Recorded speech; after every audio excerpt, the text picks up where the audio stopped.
Hey, what is up YouTube? This is Mermaid Master coming at you guys from the Team Time Riders YouTube channel, and I'm really excited to be giving you guys a combo / test hand video here.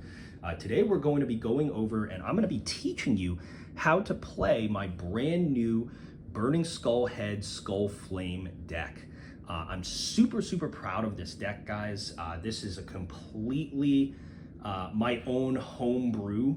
So really excited to kind of showcase to you guys what this deck is all about. And it's, you know, it really is kind of a labor of love deck. And I'm going to demonstrate to you first some of the combos that you do with the Burning Skull Heads. And then we're going to go into some of the crazier combos in this deck so that you can really see how to flex its muscles. And it just is ultimately about winning games with all three of the copies of your Burning Skulls. So very excited to showcase to you what this is. Now, for those of you who are not aware of what the Burning Skull archetype is, it's not even an archetype, it's a series of cards. So we have Burning Skull Head, we have Skull Flame, and then we have Supersonic Skull Flame. Now, each one of these cards is by itself, not really synergistic with any of the other cards. So I'll go over kind of each of what these cards do with each other. So to start with, our Burning Skull Head can only, so when it's special summoned from your hand to the field in attack or defense position, inflicts 1,000 points of damage to your opponent. This is a non-once per turn effect. You can trigger this card as many times as you want. There's only one problem. There's not really very many ways to special summon this card from your hand. You could run a pendulum deck, you could run any number of kind of decks, but you know, there's not a lot of ways to special summon this to the field. Like you cannot inflict 1,000 when this comes from the graveyard, or when it's special summoned when it's banished, or if it's normal summoned. So it's only a special summon from hand that will trigger that 1,000 burn. And you need 8 of those to do it.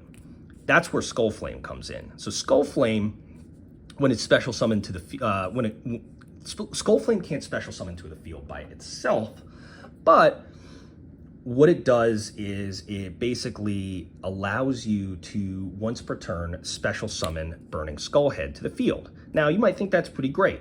You know, special summon the Burning Skull Head, it's an extra material for whatever, but the problem is that you can't conduct your battle phase during the turn you activate that. So you give up your battle phase to special summon this. Then, this card once per turn can grab your Burning Skull Head from your hand to the from your graveyard to the hand, but at the cost of your draw phase. So that's another massive drawback. So it's very rare that you'll actually be using Skull Flame's effect to special Burning Skull Head simply because of, you know, how it is. And now this is where Supersonic Skull Flame comes in. So if you've got a Skull Flame in your graveyard,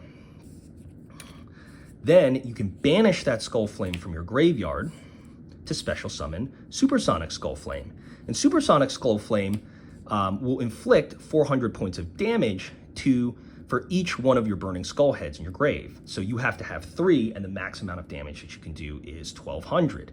Then, if this card dies, you can special summon Skull Flame back to the field, but only if it's in your graveyard. So you banishing it for your Supersonic Skull Flame basically leaves you, unless you've got another Skull Flame in your graveyard, no card to special summon when this dies. Adding on to that, Burning Skull Head has an extra ability when it's on the field. If you've got a Skull Flame in your graveyard and you have Burning Skull Head on your field, you can banish it from the game to move that Skull Flame back to your grave.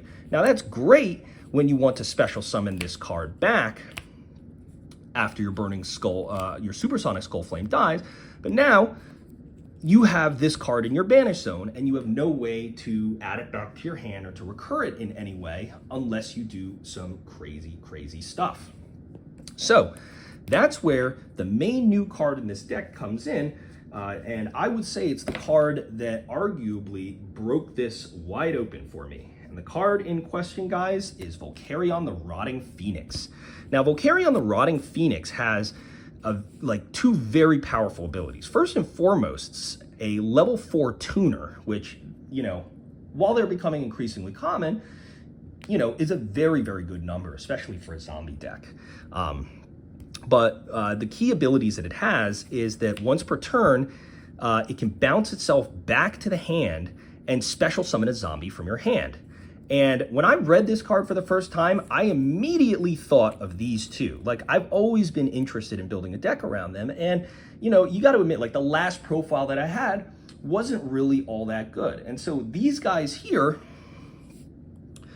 need ways to get them onto the field. So if you have Vulcarion the Rotting Phoenix in your hand, when you normal summon it like this, you can bounce it back to the hand and special summon any zombie. So that allows you to special summon something like Burning Skullhead to the field. And when Burning Skullhead is special summoned from the hand, its effect triggers to inflict 1,000. Then your Vulcarion, on the same turn it activates that effect, is also allowed to special summon itself to the field, allowing you to bring out a level 4 monster alongside your level 3. And basically what it does is it will allow you to special summon a level 7 Synchromods. So either one of your level 7 Synchros, you inflict 1,000, and then you go into something like Rhino Cyber, or you go into something like Gaia, which allows you to get that card back. The next card, of course, that you can also special summon, if you've got a Skull Flame just chilling in your hand and you want to get it to the field or get it to the grave, you normal summon this, bounce this back to the hand, and now you can special summon the Skull Flame from your hand free and clear without any sacrifices or having to make, you know, the Pyramid Turtle play. It's just so good, guys. 2600 beater. And if you normal summon this turn, you can special summon this to the field, and 8 plus 4 equals a level 12 Synchro. Now, of course, when you Synchro summon for level 12, that sends your Skull Flame to the grave. So if you've got Supersonic Skull Flame on the field, you got a level 12 Synchro, and then you can banish your Supersonic Skull Flame here to special summon your, banish your Skull Flame to special your Supersonic Skull Flame.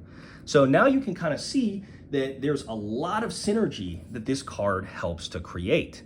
So this is how this card can help to facilitate some of the plays in your Burning Skullhead deck. And, you know, just the number of different plays that you can make in here allow you to go for a variety of different options. And in the next video, I'm going to showcase to you guys some test hands and some combos and walk through some of the plays that you can do to take full advantage of these cards. So I'm very excited to showcase those to you guys, and that will be coming very soon. For now, guys, this is the Mermail Master, and I'm signing out. Catch you guys next time. Peace.